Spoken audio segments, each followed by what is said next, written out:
لا تكونوا كالذين نسوا الله فأنساهم أنفسهم أولئك هم الفاسقون. لا يستوي أصحاب النار وأصحاب الجنة أصحاب الجنة هم الفائزون.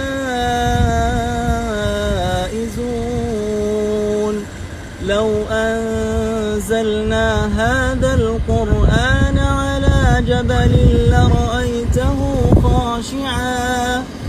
لرأيته خاشعا متصدعا من خشية الله.